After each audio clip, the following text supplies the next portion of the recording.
tous, bon retour sur ma chaîne ou bienvenue si cette vidéo est la première que vous regardez.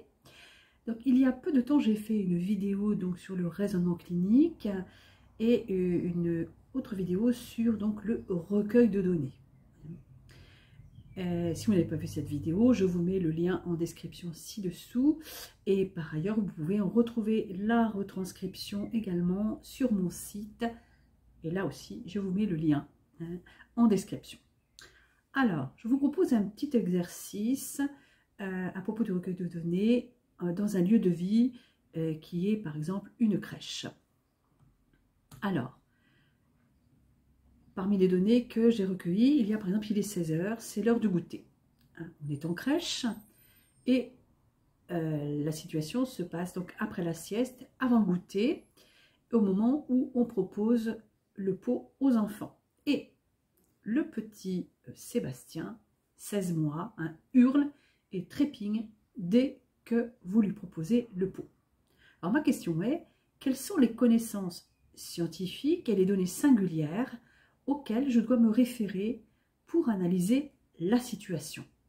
Alors, le petit Sébastien, bien entendu, est un être singulier.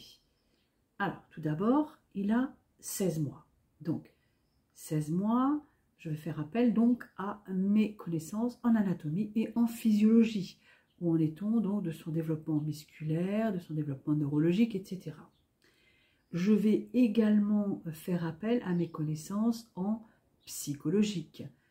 Où en est-on donc de son développement psychologique. Et par ailleurs, il a donc un carnet de santé. Donc je vais me référer à ce carnet de santé pour vérifier où il en est. Est-ce qu'on lui propose le pot chez lui?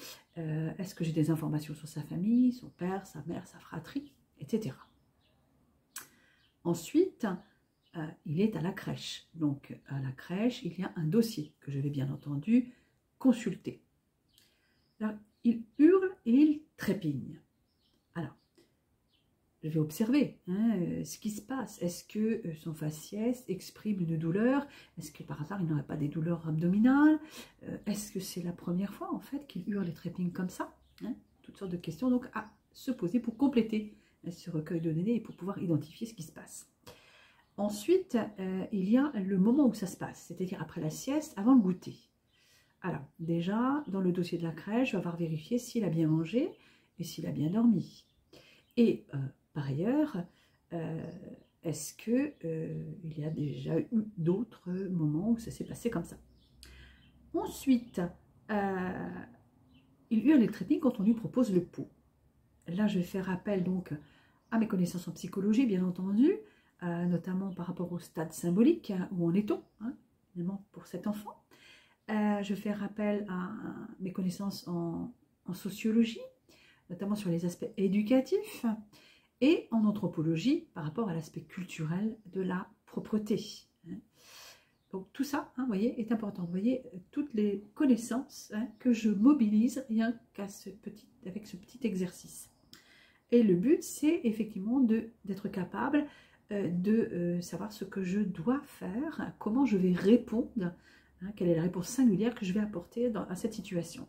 Quels vont être les objectifs, quelles vont être les actions ou l'action que je vais mener. Et bien entendu, quelles vont être l'évaluation et le réajustement que je vais apporter au cas où cette hypothèse, une hypothèse explicative que je trouverai, ne soit pas la bonne. Voilà. Eh bien, c'est tout pour aujourd'hui. Et je vous dis à très bientôt.